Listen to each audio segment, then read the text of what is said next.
Bien, retomamos la sesión sobre visualización del valor económico de los bosques, la contabilidad del capital natural y, como os decía anteriormente, hay tres ponencias en el marco de esta mesa que hemos llamado las cuentas ambientales, dos de ellas centradas en el marco estadístico de cómo están en estos momentos, si disponemos o no disponemos de estándares para la contabilidad económico-ambiental y de manera particular pues para desarrollar la contabilidad de nuestros bosques por la importancia que tiene. Tenemos que hacer lo posible para que este valor de los servicios y los ecosistemas que no se está visibilizando del lado económico llegue a nuestros sistemas de cuentas nacionales, que la ciudadanía, la sociedad, nuestros gestores políticos aprecien el enorme valor de los beneficios que recibe nuestra sociedad. Y sin lugar a duda, pues una manera clara es que estos servicios y los ecosistemas les pongamos en términos monetarios y que las políticas que se desarrollen pues lo tengan en cuenta, y será evidentemente muy positivo para todos. Especialmente, entiendo yo, en mi experiencia, pues para aquellos que están proveyendo estos servicios que antes Sergio Martínez recordaba, que en nuestro país básicamente es la propiedad forestal privada. Y seguramente si conseguimos que estos servicios finalmente sean reconocidos y lleguen a esa propiedad, la propiedad se comprometerá especialmente y podremos exigirle mucho más.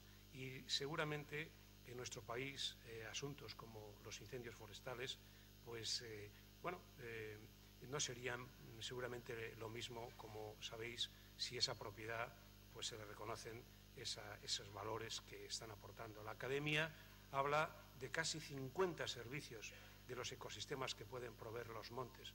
En estos momentos pues hay muy pocos reconocidos. Desde luego, sin precio de mercado, pues quizá empieza un poco a aflorar los servicios relacionados con la captura de CO2. Pues para hablar del proyecto europeo de estadística de contabilidad económico-ambiental, pues contamos con la presencia, que le agradecemos muchísimo, de Arturo de la Fuente. Arturo trabaja en Eurostat desde el año 2000 en la Oficina de Estadística de la Unión Europea, como sabéis. Es jefe adjunto de la Unidad de Estadísticas y Cuentas de Medio Ambiente, Desarrollo Sostenible, desde el año 2014. Y como tal es el responsable de las cuentas europeas del medio ambiente, que incluyen las cuentas de emisiones de gases de efecto invernadero, las cuentas de flujos de materiales, cuentas de flujos de energía, impuestos medioambientales, cuentas de gasto en protección del medio ambiente, cuentas del sector productor de bienes y servicios de medio ambiente y cuentas forestales. En su puesto anterior, Arturo fue responsable en Eurostat de la encuesta de población activa y antes trabajó en las unidades de metodología y producción de cuentas nacionales.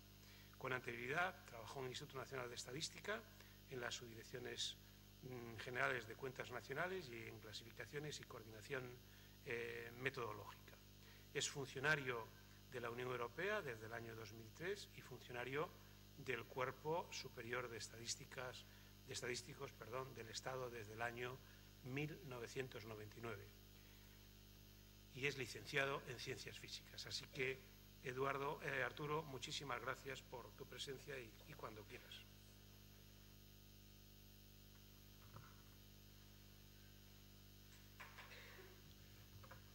Muchas gracias por esa presentación y por haberme invitado a esta jornada. Ante todo, antes de empezar, quiero disculparme por mi español, porque aunque soy madrileño, llevo muchos años fuera de España y ahora ya estoy más acostumbrado a trabajar en inglés que en español, y las palabras técnicas en particular, la terminología la conozco en inglés. Para la presentación que he preparado para hoy he tenido que traducir del inglés al español algunos términos técnicos, así que probablemente habrá algún gazapo por ahí que algún experto identificará. Así que sed indulgentes conmigo. Como ha dicho José María, trabajo en Eurostat, que es una dirección general de la Comisión Europea, es una especie de mini ministerio de estadísticas de la Unión Europea, y voy a presentar hoy una metodología internacional y un proyecto de la Comisión Europea sobre contabilidad del capital natural. La contabilidad del capital natural es un tema nuevo para Eurostat, en el que hemos empezado hace un par de años, en el que sabemos poco y estamos experimentando, y el proyecto que voy a presentar es un proyecto experimental. Tenemos mucha más experiencia en lo que llamamos cuentas del medio ambiente, en la que llevamos décadas trabajando y somos realmente pioneros o líderes a nivel mundial en Europa. Pues, llevamos a Europa, toda Europa es líder a nivel mundial y nosotros como coordinadores de las actuaciones estadísticas en Europa pues tenemos un papel importante allí. Sin embargo, la contabilidad de los ecosistemas es un tema nuevo para nosotros donde estamos empezando y queremos un poco compartir hoy aquí con vosotros el trabajo que queremos hacer en este tema. Voy a hablar de este libro que está aquí, del que he traído una copia, que se llama Sistema Experimental de Contabilidad de los Ecosistemas, que es un estándar internacional, del que hablaré en un momento, y también de este proyecto que se llama Keep Inca, que es un proyecto que, entre otras cosas, pretende ser un piloto de esta metodología. Si tengo tiempo, y creo que voy a tener, porque vamos un poco avanzados en la agenda, sobre el horario previsto, querría al final también hablar un poquito de valoración, sin entrar muy en detalles técnicos, pero al menos dar algunas ideas generales sobre valoración de ecosistemas y de servicios de ecosistemas, porque uno de los grandes puntos fuertes de este libro es que está en línea con la contabilidad nacional, es coherente con la contabilidad nacional y permite extrapolar la experiencia acumulada durante décadas en la contabilidad nacional sobre valoración de activos económicos, pero aplicados a ecosistemas. Entonces, propone un cierto enfoque sobre cómo hacer la valoración, no da las respuestas sobre cuál deben ser los valores a aplicar, sino un modo de cómo obtener esta valoración. Mi primera transparencia de verdad es en inglés. Voy a tener un par de transparencias en inglés. Creo que esto no será un gran problema para vosotros. Más problema será tal vez leer lo que está escrito. Esta es una transparencia que he tomado prestada de la Agencia Europea del Medio Ambiente, en el que presenta en forma de círculos concéntricos, como aros de cebolla, el capital natural y como políticas de gestión de capital natural. Entonces, en el círculo más interior, que es el de la izquierda, está escrito legislación sobre la naturaleza. Es un enfoque reduccionista o minimalista de cómo gestionar el capital natural, es gestionar legislación sobre la propiedad de la naturaleza, por ejemplo, la propiedad de los bosques privados o la propiedad de los terrenos y activos económicos bajo el suelo, minería, recursos minerales, etc. El segundo sería políticas de reducción de la contaminación. El siguiente, el tercero, sería políticas de eficiencia energética y eficiencia de recursos naturales de extracción. O sea, va siendo un concepto más alargado, más amplio, sobre lo que es protección del capital natural ya en un concepto de gestión del capital natural. La cuarta capa sería sobre las políticas del sector de medio ambiente, de energías renovables, etc. Y la última capa sería sobre cómo consumir dentro de los límites del planeta y tener una economía basada en la naturaleza o sostenible con la naturaleza, que apunta más en la dirección de desarrollo sostenible, economía sostenible y de gestión del capital natural. Hay todos estos posibles enfoques cuando hablamos de capital natural. El proyecto del que voy a hablar hoy más bien está enfocado en la parte de la derecha, en un concepto extensivo, expansivo. Y dentro de este enfoque hay dos políticas de la Unión Europea que son particularmente importantes. Una es la Estrategia de la Unión Europea sobre Biodiversidad 2020, que establece unas ciertas acciones para monitorizar la biodiversidad. Y una segunda política importante es el 7º Programa de Acción de la Unión Europea para el Medio Ambiente, que también tiene una serie de objetivos, algunos de los cuales están relacionados con el capital natural, con la preservación del capital natural y con la construcción de una base de conocimiento sobre el medio ambiente. Entonces, hay varios servicios de la Comisión Europea que producen estadísticas o información o datos o modelos relacionados con estas políticas o para servir a estas políticas, y cada vez es más evidente para nosotros que estamos dentro que cada uno de nosotros, cada uno de estos servicios de la Comisión por sí solo no puede hacer todo, que tenemos que trabajar más conjuntamente con nuestros otros compañeros de la Comisión Europea para unir esfuerzos y para complementar nuestros puntos fuertes y nuestros puntos débiles, que son distintos en cada caso, Y en esta línea hemos creado una especie de coordinación reforzada entre distintas direcciones generales de la Comisión para producir este tipo de información necesaria para políticas de medio ambiente. Entonces, ahora quiero hablar de quiero mencionar algunos estándares internacionales, porque hay otros. El principal del que voy a hablar es el libro verde de la izquierda, este que se llama Sistema Experimental de Contabilidad de los Ecosistemas, que es este libro que está aquí, del cual es un estándar internacional con varias partes firmantes: Naciones Unidas, la Comisión Europea, Eurostat, la FAO, la OCDE y el Banco Mundial. Este libro es una especie de extensión del libro verde oscuro que está en el centro de la transparencia, que es el Sistema de Contabilidad Económico-Ambiental, del que también Eurostat es una de las partes firmantes, que a su vez es una extensión del libro de la derecha, que es el Sistema de Cuentas Nacionales, el SNA 2008, que es el estándar internacional actualmente de cuentas nacionales. Como puede que sepáis, hay una versión europea del SNA, que es el SEC 2010. No hay versiones europeas de los otros dos libros, aplicamos directamente la versión internacional. Del libro verde oscuro de la parte central, Antonio Martínez del INE va a hablar más en la siguiente presentación. De momento, lo único que quiero decir aquí es que el objetivo de esta metodología del libro verde oscuro central es una extensión de las cuentas nacionales en las que se estudia la interacción de la economía y de la acción humana con el medio ambiente. Y se estudia desde un punto de vista económico-ambiental cómo los recursos naturales son utilizados para actividades económicas, cómo la actividad económica genera residuos y genera restos que se expelen de nuevo al medio ambiente como en forma de emisiones de CO2 o de otro tipo de gases o de agentes nocivos, o emisiones de residuos, etcétera, pero siempre dentro de un contexto económico. Si no hay acción económica, el libro verde del centro no lo cubre. Si no hay acción humana, el libro verde del centro no lo cubre. El libro verde claro de la izquierda, el de la contabilidad experimental de los ecosistemas, va un paso más allá, donde se estudian los ecosistemas por sí mismos. Incluso el aspecto ambiental toma una acción predominante más allá de los aspectos económicos. Sigue existiendo este enganche con aspectos económicos, con la producción económica y la actividad económica, pero deja de ser el aspecto principal.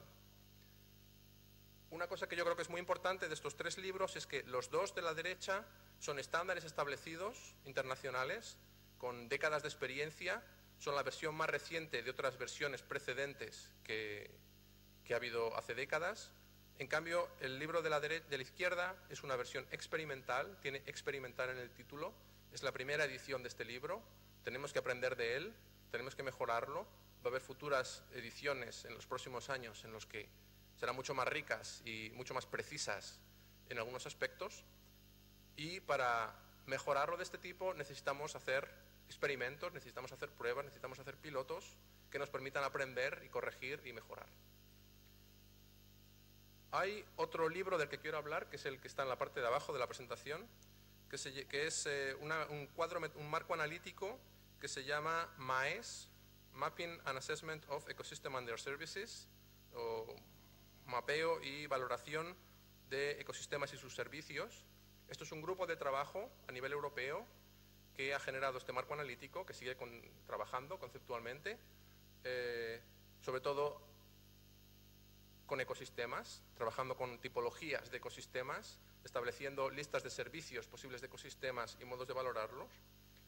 Esta metodología no cubre contabilidad de medio ambiente o contabilidad de ecosistemas, es decir, desarrolla ciertos elementos que necesitamos para establecer información estadística sobre ecosistemas, pero no otros si queremos hacer contabilidad. Pero poniendo juntos todos estos elementos es posible crear un sistema completo e integral, digámoslo así.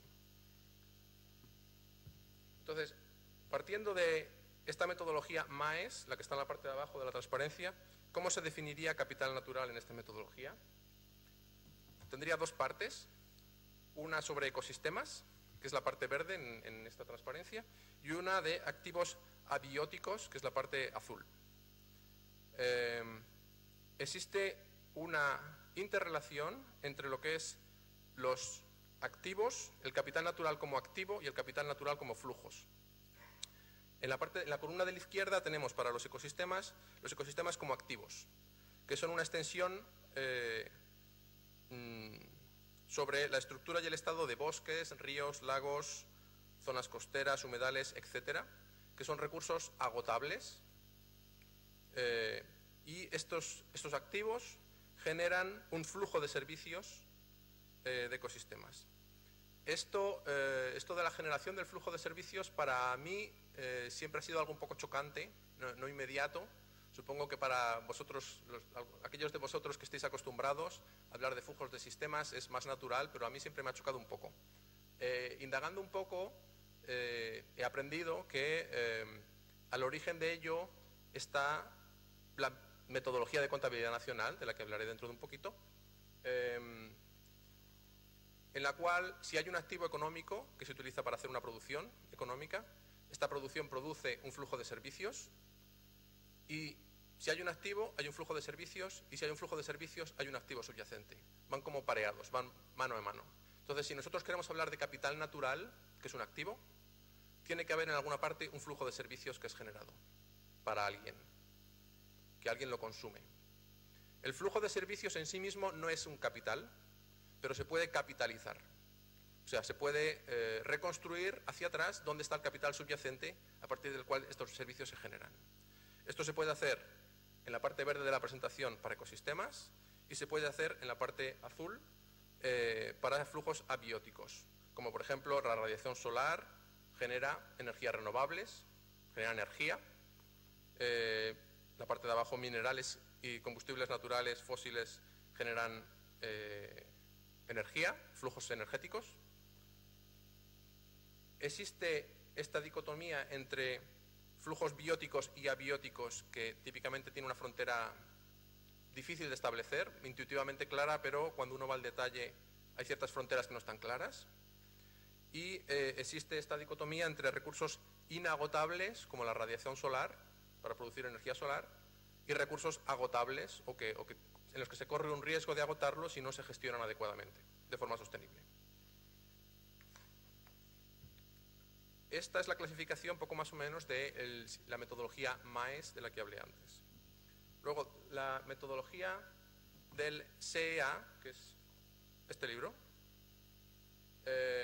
Hay una parte que es el marco central, que era el libro verde oscuro, de los 3 libros que presentaba en la otra presentación, en la otra transparencia. El de en medio habla de activos ambientales y habla de 7 tipos de activos distintos, que son los recursos minerales y energéticos, la tierra, el suelo, los recursos del suelo, recursos madereros de los bosques, recursos acuáticos, recursos biológicos, como animales vivos, animales salvajes, etc., y recursos hídricos para producción de energía.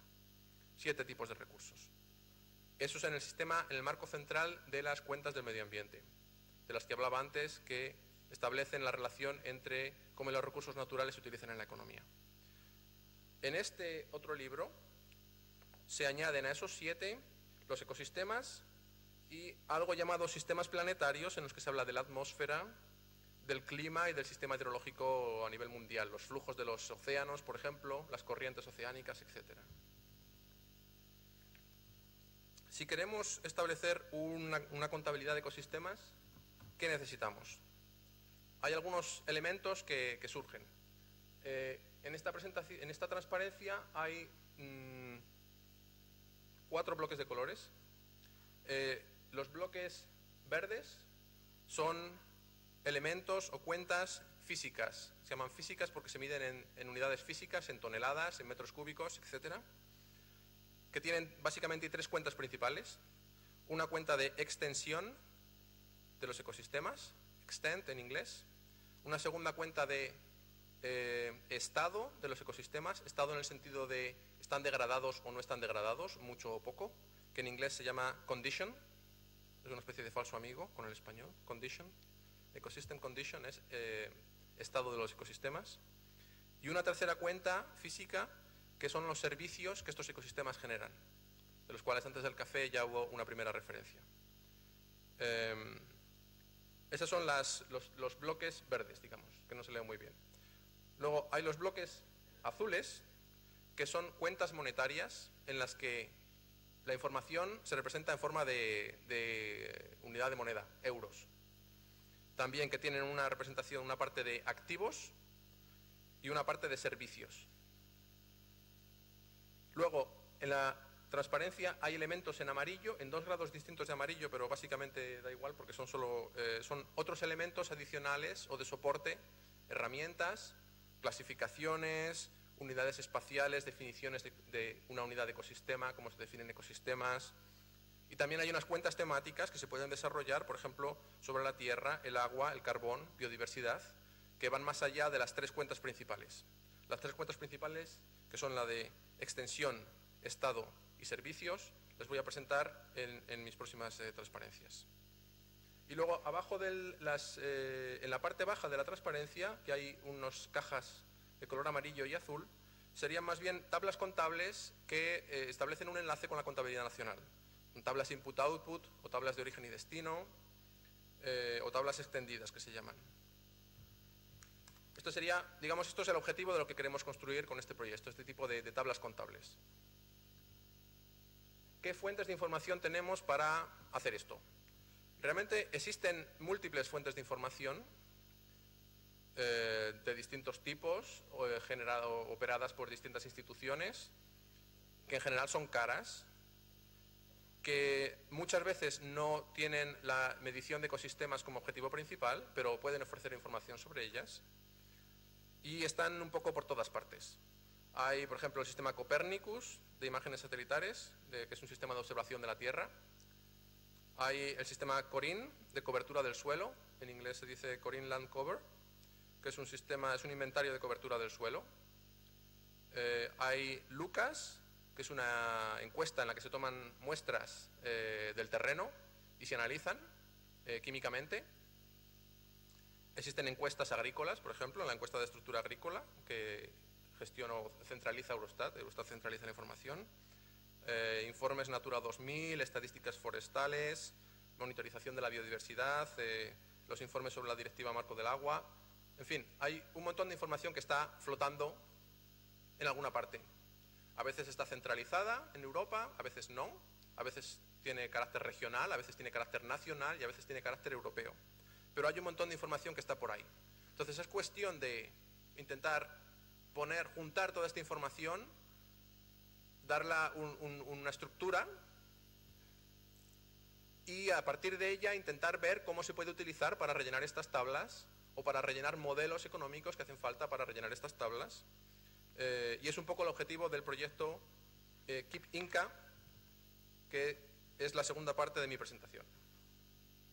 Este proyecto Keep Inca, el nombre viene del inglés, quiere decir Knowledge Innovation Project on an Integrated System of Natural Capital and Ecosystem Services Accounting in the EU, que en español sería algo así como Proyecto Innovador de Creación de Conocimiento sobre un Sistema Integrado de Contabilidad de Capital Natural y Servicios de Ecosistemas en la Unión Europea.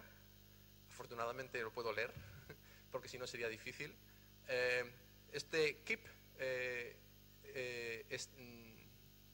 representa uno de estos proyectos en los que he hablado antes de que hay una cooperación reforzada entre distintos servicios de la Comisión y queremos trabajar con otros servicios en unos proyectos especiales dedicados, y a este tipo de proyectos los hemos llamado proyectos KIP. Y el KIP Inca es uno de estos proyectos, este es el de Capital Natural.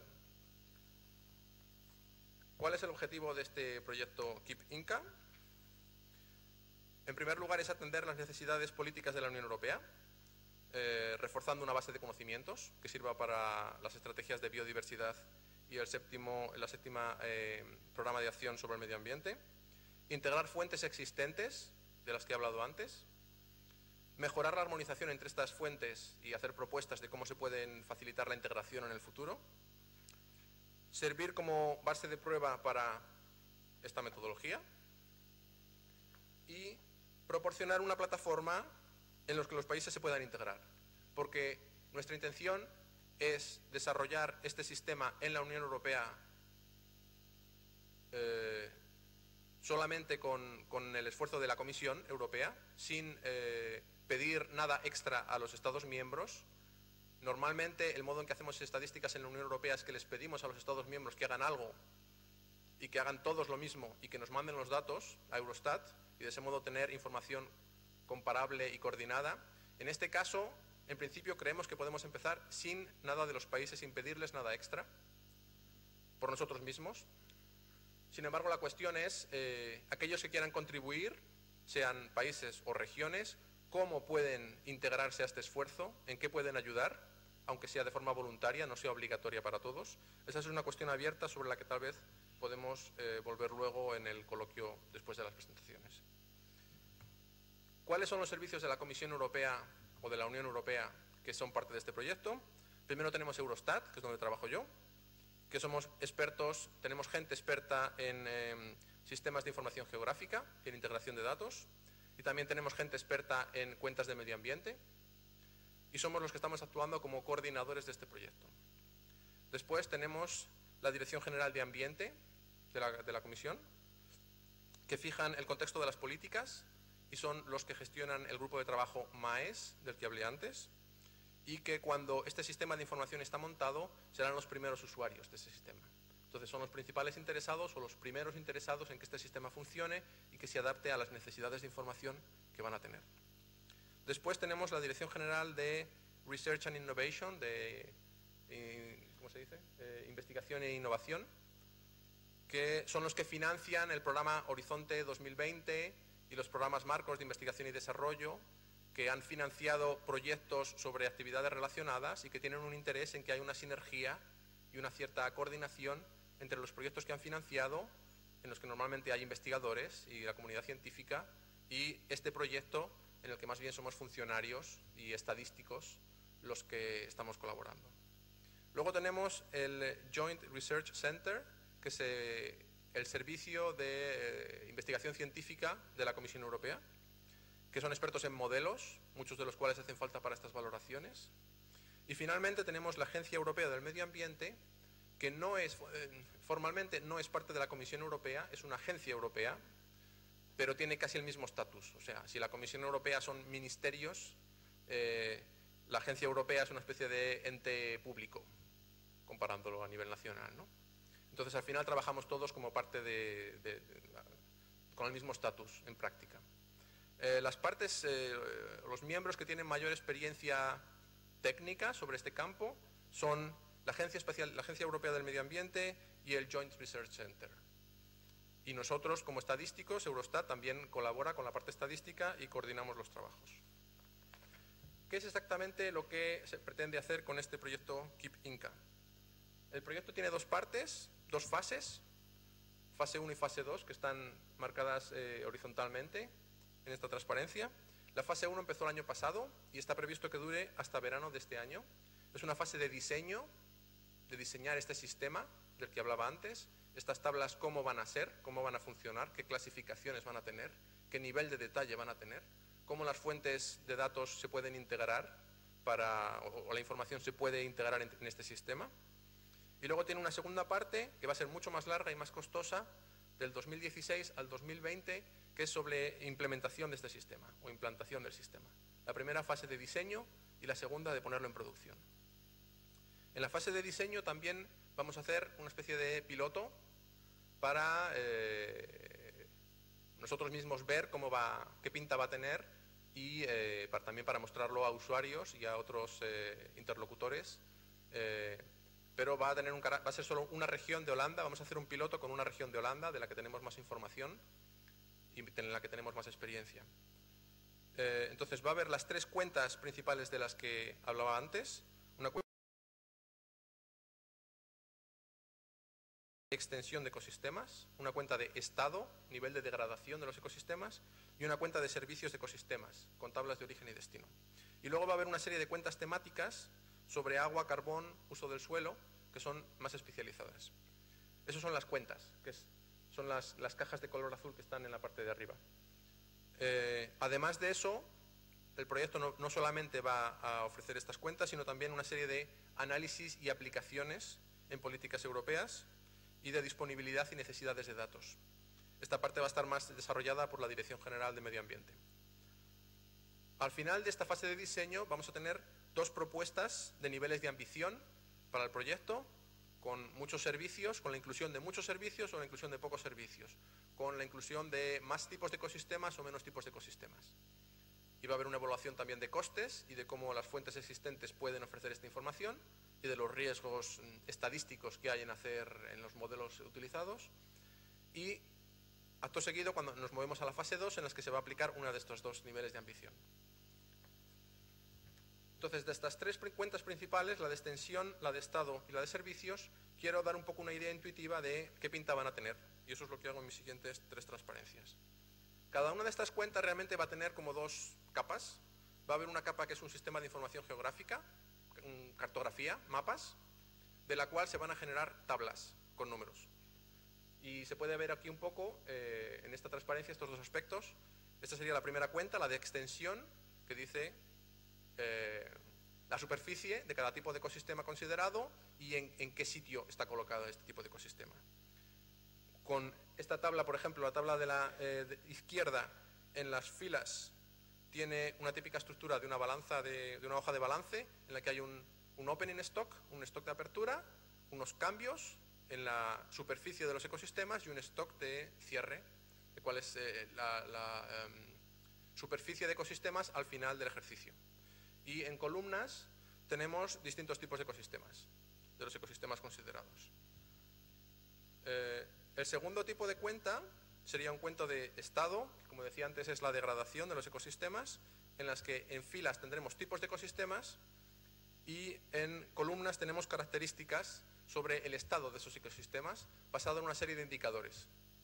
Aquí todavía no tenemos la metodología finalizada hay algunas cuestiones clave de cómo vamos a hacer esto en concreto. En particular, ¿qué componentes de los ecosistemas deben usarse para indicadores? Por ejemplo, aquí tengo ejemplos sobre el agua, el flujo de agua de los ríos, la calidad del agua, el número de especies de peces, etcétera. Estos son indicadores que habría que identificar, cuáles vamos a usar. Habría que identificar cuál es el estado de referencia que se considera excelente, óptimo, sobre el estado de los ecosistemas a partir del cual hay una degradación. Y hay también que considerar cómo estos indicadores se van a agregar en un solo número, un 7 o un 5 o un 3, que al final te dice si las cosas el estado es excelente, o es bueno, o es medio, o es malo. Todavía no tenemos las respuestas a estas cuestiones, pero las tendremos en los próximos meses. Finalmente, la tercera categoría de cuentas es sobre los servicios. Esto va a tener una parte de mapas físicos con superficies y mapas monetarios con densidad de valor. Valor alto, valor medio, valor bajo. Aquí tengo 2 ejemplos para esta región de Holanda que vamos a usar para el piloto, que se llama Limburg, la provincia de Limburg, en Holanda. Y tengo 2 ejemplos de 2 tipos de servicios: filtración del aire, que es la parte de la izquierda, y caza, que es la parte de la derecha. Y cada uno de estos tiene 2 mapas con unidades físicas y unidades monetarias, o densidad monetaria. ¿Qué tipos de servicios de ecosistemas vamos a considerar? Vamos a utilizar una clasificación internacional existente, pero en la que hay que ajustar cosas, que se llama CICES, CICES en inglés, que es el nombre de Common International Classification of Ecosystem and Services, que habla de 3 categorías de servicios: de aprovisionamiento, o sea, de producción de comida o producción de recursos naturales o de energía; una segunda categoría de regulación y mantenimiento, por ejemplo, mediación de residuos o mantenimiento de las condiciones físicas o químicas; y una tercera parte de servicios culturales, como es interacciones físicas e intelectuales con los ecosistemas y los paisajes, o espirituales en algunas sociedades. El paisaje y el conjunto de los ecosistemas tienen valores religiosos o simbólicos o morales. Un aspecto muy importante de esta metodología es que solamente se consideran servicios de ecosistemas a usuarios finales, es decir, a la economía o a la sociedad, a las personas.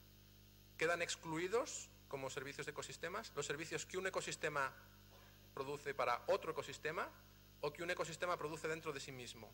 y luego daré un ejemplo de un caso en el que queda excluido. Entonces, volviendo a la tabla de los servicios, va a haber una tabla física y una tabla monetaria.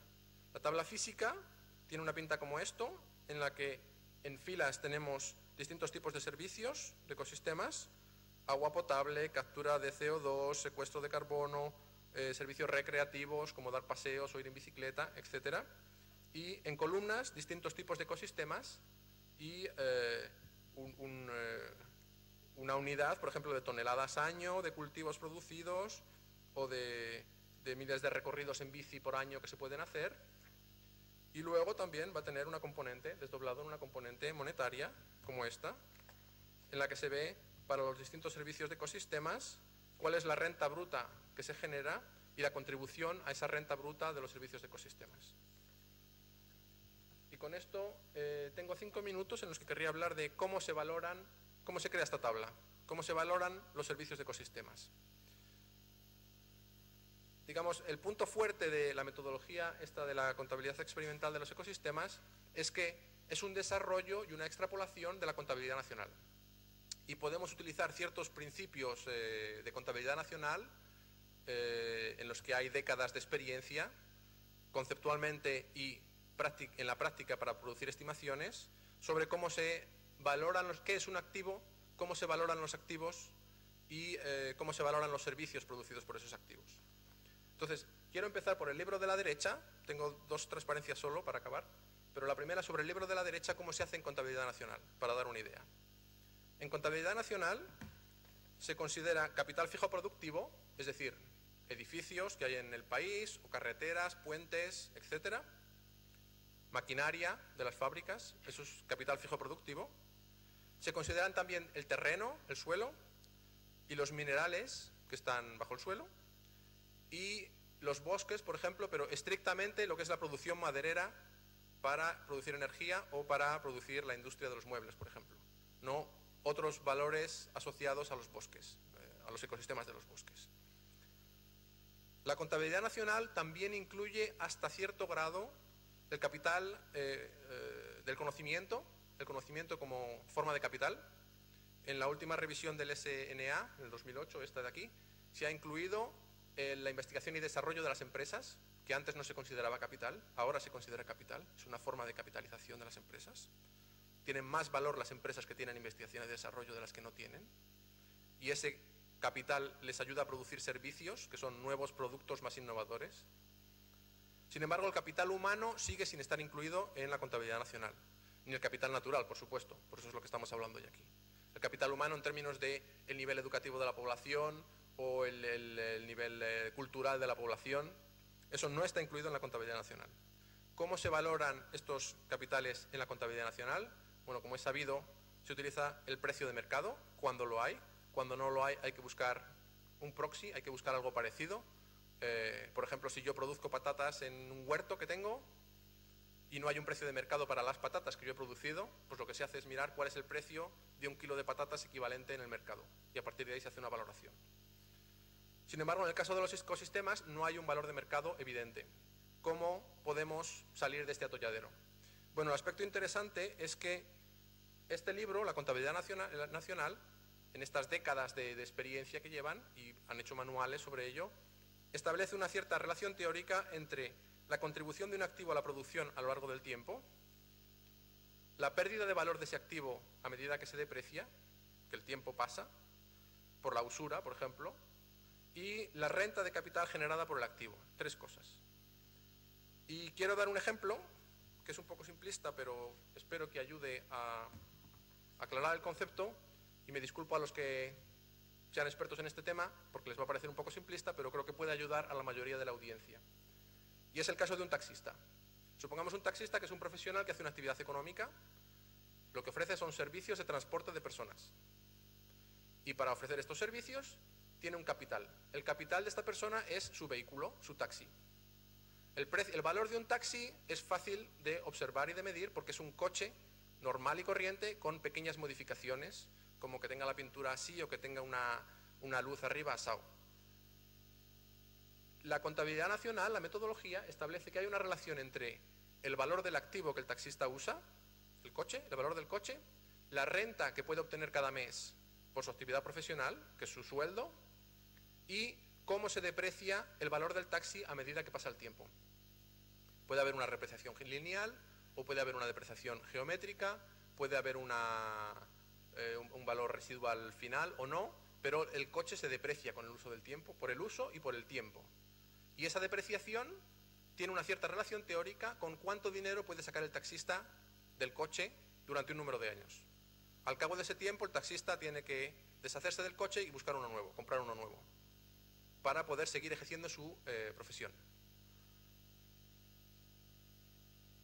Lo interesante es que existe una relación subyacente entre estas tres cantidades. Si no pudiésemos medir el valor del taxi, porque no supiésemos cuánto es, y en cambio si supiésemos que un taxista gana tantos euros al mes, trabajando tantas horas al mes o a la semana, y que el valor del coche, o el coche va a durar 10 años con una depreciación así y así y así, existe una fórmula matemática a partir de la cual podemos estimar cuál es el valor del taxi.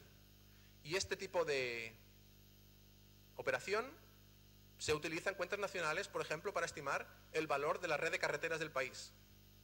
No se sabe cuánto ha costado hacer las carreteras del país, muchas veces no hay la información, pero se pueden hacer modelos sobre cuál es la vida media de una carretera, cómo se deprecia su valor, cuál es el valor de los servicios que genera, por ejemplo, por analogía con las autopistas de peaje, en la que la gente tiene que pagar por usar la carretera, y a partir de ahí se puede establecer un valor al capital de la red de carreteras del país.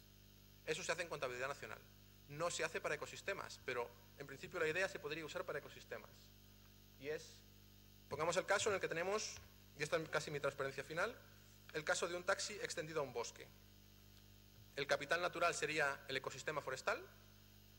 Los servicios que se podrían generar, pues algunos ejemplos son absorción del carbono, regulación del agua, protección contra inundaciones, hábitat de otros ecosistemas. Esos son algunos que se podrían considerar. En esta metodología algunos no se incluyen, por ejemplo, el bosque como hábitat para otros ecosistemas quedaría fuera, porque hemos dicho que un servicio de un ecosistema a otro ecosistema no se incluye. Pero sí se incluirían servicios a la sociedad o a la humanidad o a la economía, como podrían ser absorción del carbono o regulación del agua.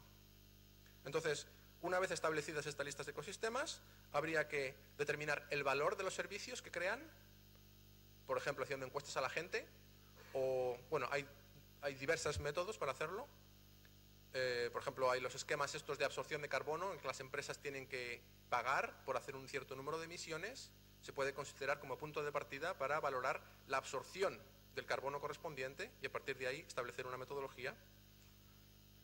Después habría que determinar el valor agregado presente del flujo de futuros servicios ofrecidos por el bosque y determinar una depreciación. La depreciación es particularmente difícil en este caso porque el recurso no es agotable, no es evidente que el recurso sea agotable.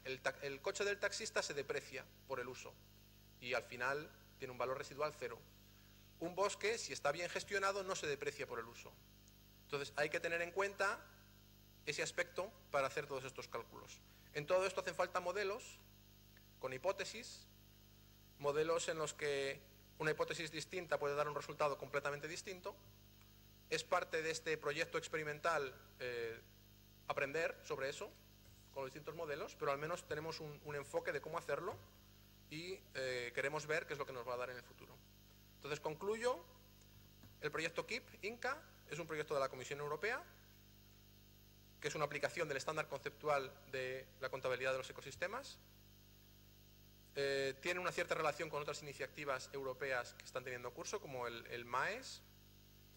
El nivel de ambición en principio es alto, porque hay muchos retos conceptuales y estadísticos y prácticos que tenemos que superar. Seguramente a alguno le parecerá que el nivel de ambición es bajo si el tipo de servicios de ecosistemas que consideramos al final es más modesto de lo que se podría pensar o desear, pero vamos a ver qué es lo que nos da. Los resultados esperados son para el 2020 y vamos a ver cuánto podemos aprender de este proceso. Muchas gracias.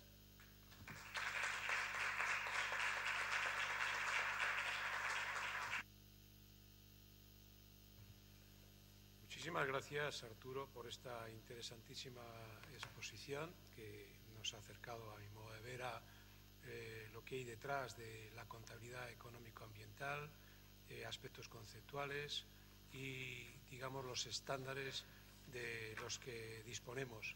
Yo, referente a todo lo que nos ha hecho llegar Arturo, pues he tomado nota de algo que para mí, y yo también trato en la medida que puedo de animar, es lo que él ha llamado los precios observables. Uno de los problemas que, a mi modo de ver, tenemos importantes es que al no disponer de mercados que construyan estos precios, pues las metodologías tienen que elegir todo un conjunto de métodos de valoración de los que hablaremos esta tarde, que nos ilustrará María Loureiro, y por eso es muy importante, a mi modo de ver, para que estos precios se acerquen a lo máximo a la realidad, que pongamos en marcha los mercados. Estoy hablando de los mercados del carbono forestal, estoy hablando de los mercados de calidad del agua, de todas las cuencas alimentadoras de los embalses, de los mercados de conservación de suelos y, bueno, y una larga lista de mercados que, en teoría,